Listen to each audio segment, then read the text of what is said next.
annagu uma baahin rag difaaca sharafta iyo dhulka muslimiinta, mana rabno hanti iyo taageere. waxaanse idinka baahannahay inaad noo soo dirtaan kiniinka uurka joojiya si aanaan uur ugu qaadin ciidamada dhiigyacabka ah ee raashiyaanka ah. assalaamu calaykum waraxmatullaahi wabarakaatuh. waan ku soo dhoweynayaa daawadahayga qiimaha mudanow. waxaana kugu soo dhoweynayaa taxanaheennii buuggii inoo socday ee lagu magacaabayay xasuusihii guwaantanaamo. buuggan waxaynu insha allah maanta ka qaadan doonaa xalqadeennii 3aad, innaga oo kaga warrami doona qoraagu taariikho fara badan oo uu soo maray. ugu horreyn aan ugu horreysiino, qoraagu waxa uu ku bilaabay xilligii sacuudiga, waxa uuna qoraalkiisii ku bilaabay sida tan: imaanshiyahaygii sacuudiga kadib arrimo badan oo diinta ku saabsan ayaan bartay. taasi waxay ii noqotay sahay tan iyo maanta aan ku shidaaliyo oo noloshayda dambe oo dhan raadaysay. nin gacanta wax ku haya may iyo shaqo raadis baan galay, ilaa aan meel walba maray oo albaab kasta oo aan shaqo ku tuumayo garaacay. balse markiiba hilow baan dadkaygii u qaaday, islamarkaana waxbarashadii aan bartanka kaga yimi in aan dib ugu laabto ayaan laabta ka jeclaysanayay. taasi waxay keentay inaan qoyskayga la tashado, balse in aan shaqo raadsado ayay carabka ku adkeeyeen. taladoodu dhan way ka fiicnayd oo in aan shaqo kasta qabto ayay keentay. dalka sacuudiga malaha magaalo aanan tegin waa yar tahay, anigoo muddo 3 sano iyo badh ahna sacuudiga joogay. intaa wixii ka dambeeyey waxaan go'aansaday inaan suudaan ku laabto, islamarkaana aan halkaa ku guursado. nin raga waa kii tala rogroga ee weyla noqon weyday inaan laabto, balse inaan diinta fidiyo una baxo dalka bakistaan, kadibna aan markaa dalkii ku noqdo. safarkaygii bakistaan tabliiqa ayaan ku biiray oo ka mid noqday guryaha iyo bannaanada xaafadaha magaalada riyaad ayaanu ku jawlan jirnay si aanu dadka u tusno mudnaanta ay yeedhmada alle leedahay. muddo aan badnayn kadib bakistaan in aan u safro ayaan go'aansaday oo fiisihii dalkugalka ayaan helay. waxaan degay magaalada Lahore oo ah mid ka mid ah magaalooyinka waaweyn ee bakistaan.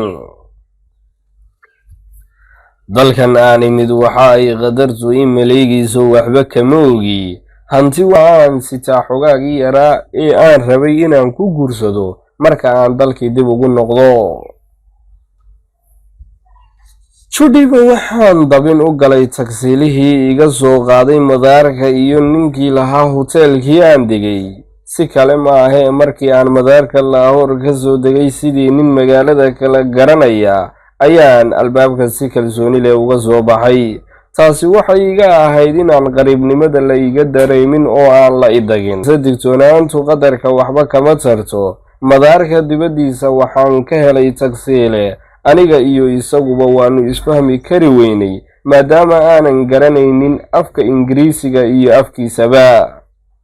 waxaanse bowsaday oo ku tuuray dhowr eray oo ingiriisi ah. waxaanan ku idhi Money Smart Hotel, oo aan uga jeeday hodheel jaban igee.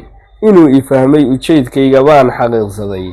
maan ogeyn inuu hoteelada xidhiidh la leeyahay si uu macaamiil ugu keeno. waxaan tegay hoteelkii soo dhoweyntii kadib waxay ii weydiiyeen baasaboorkaygii. warbixintii kadib waxa uu af carabi jajaban iigu sheegay in qolka maalinkii lagu dego 250 riyaal sacuudi ah, ku dhowaad $70, iyada oo aan cuntadu la socon. maadaama aanan hoteello hore u degin, waxaan is idhi malaha qiimaha hoteelada dalku waa wada sidan. 3 maalmood ayaan ku sugnaa anigoo isku dayaya in aan la xidhiidho jamaacadii tabliiqa. waxaan dareemay in lacagta hoteelku aad u sarreyso. markiise aan dadkii weydiiyey qiimaha lagu dego hoteelada, waxay ii sheegeen inay u dhaxayso 10 ilaa 15 riyaal sacuudi ah.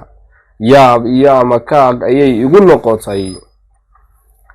markaas ayaan si kadis ah u go'aansaday inaan bakistaan iskaga tago oo waddankii ku noqdo, islamarkaana aan guursado.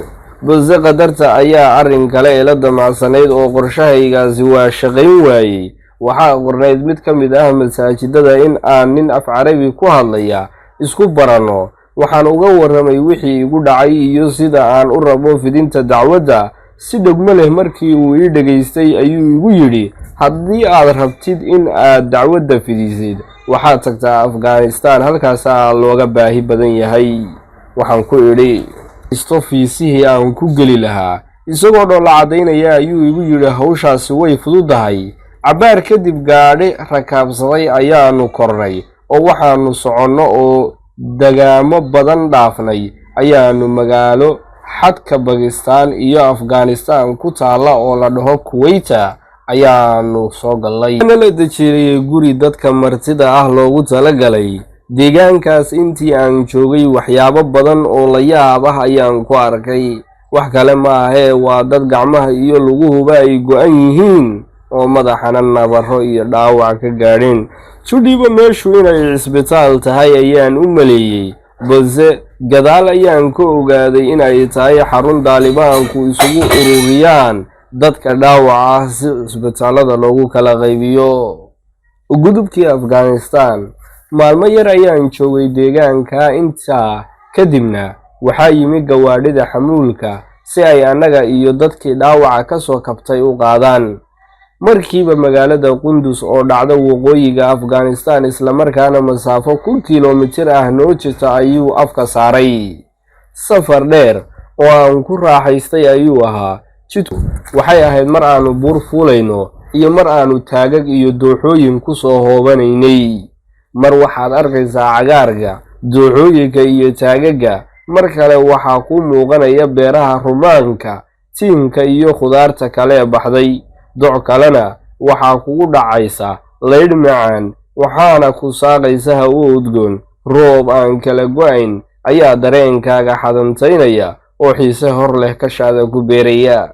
mar waxaad halacsanaysaa beer fale si qurux badan dibi beertiisa ugu falanaya, halka indhahaagu qabanayaan carruur dooxa labadiisa gebi ku ciyaaraysa. waxaan la ilaawi karin xayn adhi ah oo doogii dooxa ka baxay daaqaysa oo marba doc u yaacaysa. waxaa iyana meel fog kaaga muuqanaya silsiladda buuraleyda Hindukush oo cirka isku shareeray, oo daruurta ay madaxa kula jirto in mara cad la huuyeyna aad moodayso. tuulaba tuulo ayay noo dhiibtaa iyadoo aad meel kasta ku arkayso fardo ku baratamaya. alla maxay indhaha soo jiidanayeen oo nafta raali gelinayeen. furimaha hore ee dagaalka waxaan gaadhay waqooyiga Afghanistan, gaar ahaan magaalada Qunduz oo ahayd mid ka mid ah xarumaha dagaalyahanada Taliban. anigoo magaaladan jooga ayaan mar akhriyay fariin ku socota dhammaan muslimiinta. fariintan waxaa gudbinaysay gabadh reer Shiishaan ah, waxayna leedahay, annagu uma baahin rag difaaca sharafta iyo dhulka muslimiinta, mana rabno hanti iyo taageere. waxaanse idinka baahannahay inaad noo soo dirtaan kiniinka uurka joojiya si aanaan uur ugu qaadin ciidamada dhiigyacabka ah ee Raashiyaanka ah. haddaba maanta xalqadeennii 3aad intaas ayaynu ku joojisanaynaa. inta aynu xalqad tan oo kale aan ku kulmi doono dhammaantiin waxaan idinku dhaafayaa wasalaamu calaykum waraxmatullaahi wabarakaatu.